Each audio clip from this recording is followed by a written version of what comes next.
Assalamualaikum warahmatullahi wabarakatuh.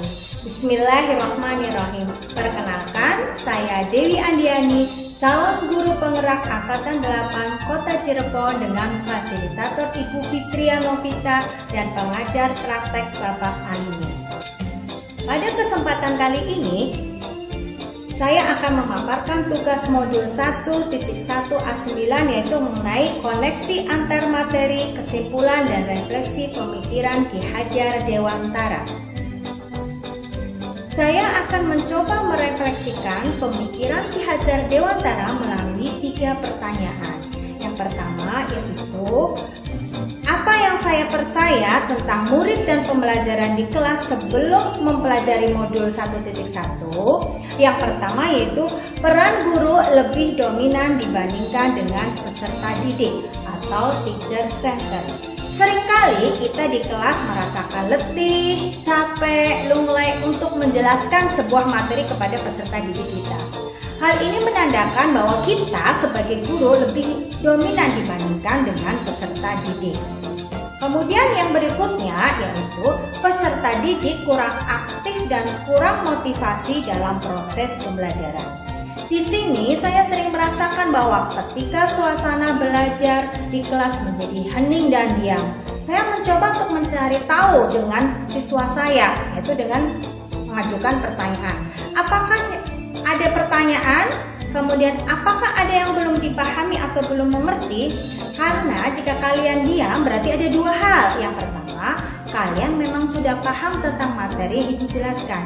Yang kedua, anak-anak berarti tidak paham. Bahkan untuk bertanya pun mereka tidak tahu apa yang ditanyakan. Di sini bisa disimpulkan bahwa peserta didik itu kurang aktif dan kurang motivasi dalam proses pembelajaran. Selanjutnya yang ketiga yaitu saya lebih menitik beratkan kepada pencapaian materi dan kriteria penuntasan minimal atau KKM. Saya itu merasa gagal di kelas jika banyak peserta didik tidak tuntas dan tidak mencapai KKM. Saya lupa bahwa pembelajaran itu bukan hanya sekedar transfer ilmu saja, tetapi ada banyak hal yang menurut pemikiran Ki Hajar Dewantara yang dapat kita lakukan dan dapat kita terapkan di kelas. Kemudian pertanyaan yang kedua, apa sih yang berubah dari pemikiran atau perilaku saya setelah mempelajari modul 1.1? Yaitu yang pertama, pembelajaran itu akan berpusat pada murid atau student center dengan memberikan stimulus berupa pertanyaan-pertanyaan yang menarik untuk dijawab. Jadi nanti di awal pembelajaran saya akan mencoba untuk memberikan pertanyaan-pertanyaan yang membuat mereka tertarik untuk mempelajari materi. Dengan begitu anak-anak termotivasi untuk belajar. Kemudian yang berikutnya yaitu pembelajaran yang kreatif dan inovatif sehingga suasana pembelajaran akan menyenangkan. Dengan pembelajaran yang kreatif, anak-anak menjadi bahagia, tidak tertekan, nyaman, sehingga mereka itu menjadi semangat untuk mengikuti pembelajaran. Misalnya dengan saya nanti akan memberikan game-game atau permainan edukatif. Selanjutnya yang berikutnya yaitu saya akan memberikan kebebasan murid untuk menyelesaikan tugasnya sesuai dengan bakat, minat, dan kreativitasnya masing-masing. Di sini saya tidak akan memberikan patokan atau standar bagaimana mereka itu menyelesaikan tugasnya. Bisa saja mereka akan melaksanakan tugas tersebut misalnya dengan melalui gambar, kemudian grafik, tabel, bahkan melalui bercerita atau ilustrasi. Kemudian pertanyaan yang ketiga yaitu apa yang dapat segera saya terapkan lebih baik agar kelas saya mencerminkan pemikiran Ki Hajar Dewantara. Yaitu yang pertama, saya akan mencoba untuk merancang pembelajaran yang interaktif dan menyenangkan dengan melibatkan murid.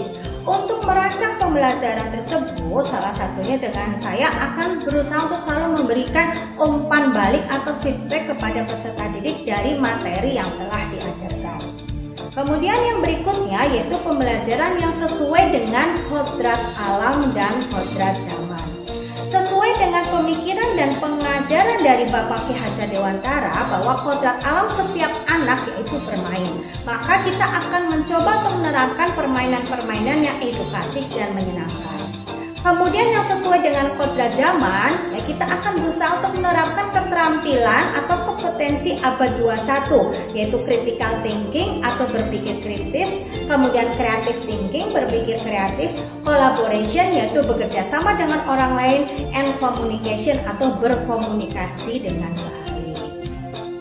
Selanjutnya, bahwa pembelajaran nanti saya tidak lagi menuntut tetapi menuntun, yaitu menerapkan sistem AMOR. Dalam penerapan di kelas dan pengajaran menurut Bapak Ki Hajar Dewantara, kita akan menerapkan pola asih, asuh, dan asah. Nah, kesimpulan dari modul 1.1 yaitu bahwa mendidik anak tidak seperti menggambar pada kertas yang kosong yang dapat kita gambar, dapat kita bentuk sesuai dengan kehendak hati serta hasilnya bisa langsung segera dilihat. Tetapi mendidik anak itu seperti menumbuhkan benih ya, agar menjadi pohon yang besar dan rindang yang harus dijaga, disiram, dipupuk sehingga memberikan manfaat sebesar-besarnya terhadap makhluk yang berada di sekitarnya. Pendidikan bukanlah menjejalkan pengetahuan sebanyak mungkin kepada anak, tetapi pendidikan sejatinya adalah menumbuhkan dan membangkitkan potensi-potensi karakter yang sudah tertanam dalam diri anak sejak lahir. Dan tugas kita sebagai pendidik memberikan suri teladan yang baik, menuntun mereka untuk memiliki profil pelajar Pancasila dan berbudi pekerti baik. Seperti kata Bapak Ki Hajar Dewantara bahwa pendidikan itu sejatinya memuliakan anak. Demikianlah pemaparan dari saya. Ya, terima kasih. Wabillahi taufiq wal hidayah. Wassalamualaikum warahmatullahi wabarakatuh. Salam bahagia, salam guru penggerak.